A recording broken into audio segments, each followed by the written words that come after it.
بے شک اللہ کا قرآن شفا ہے، اور قرآن کریم کی شفاعت میں کیسے اثر سائنسدانوں نے یہ دیکھو یہ ویڈیو۔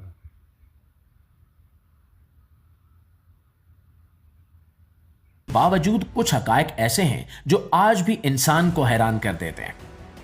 حالیہ برسوں میں جاپان کے ایک سائنسدان مسارو ایموٹو نے پانی کے مالیکیولز پر تحقیق کی، جس میں انہوں نے یہ جاننے کی کوشش کی کہ مختلف الفاظ، آوازیں اور جذبات پانی کی ساخت پر کس طرح اثر انداز ہوتے ہیں۔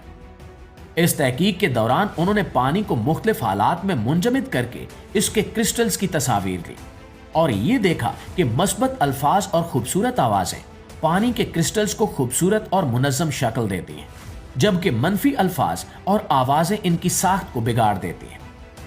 اسی تحقیق کے دوران ایک مسلمان ساتھی نے انہیں مشورہ دیا کہ وہ قرآن کریم کی آیات کا بھی پانی پر اثر دیکھیں۔ جب انہوں نے بسم اللہ پڑھ کر پانی پر دم کیا تو پانی کے مالیکیول کی ساخت میں حیران کن تبدیلی دیکھی گئی، اور وہ نہایت خوبصورت اور متوازن شکل اختیار کر کے۔ مزید حیرت کی بات یہ تھی کہ جب یہی آیات ریکارڈنگ کے ذریعے سنائی گئیں تب بھی پانی کے مالیکیولز پر مثبت اثرات دیکھے گئے۔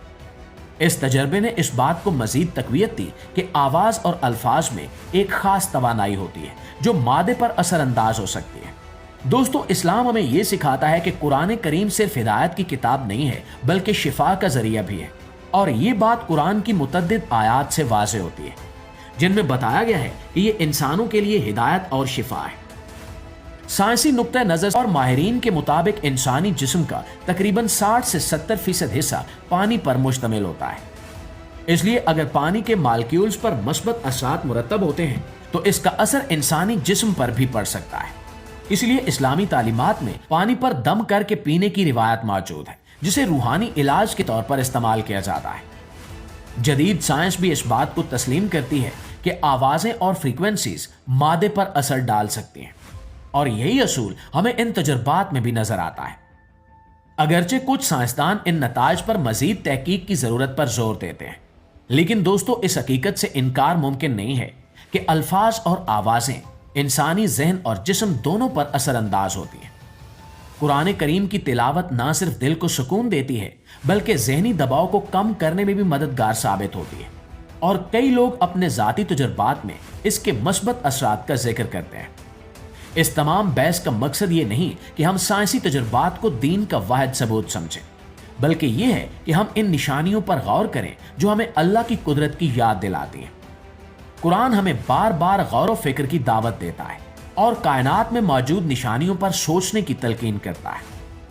آج جب سائنس ترقی کر رہی ہے تو ہمیں چاہیے کہ ہم اپنے ایمان کو مضبوط کریں اور علم کے ذریعے حقیقت کو سمجھنے کی کوشش کریں۔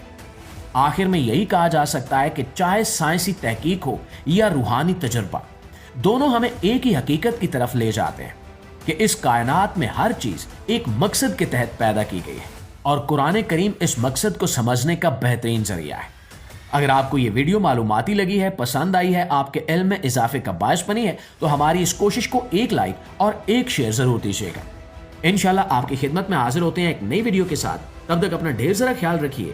اللہ نگہبان۔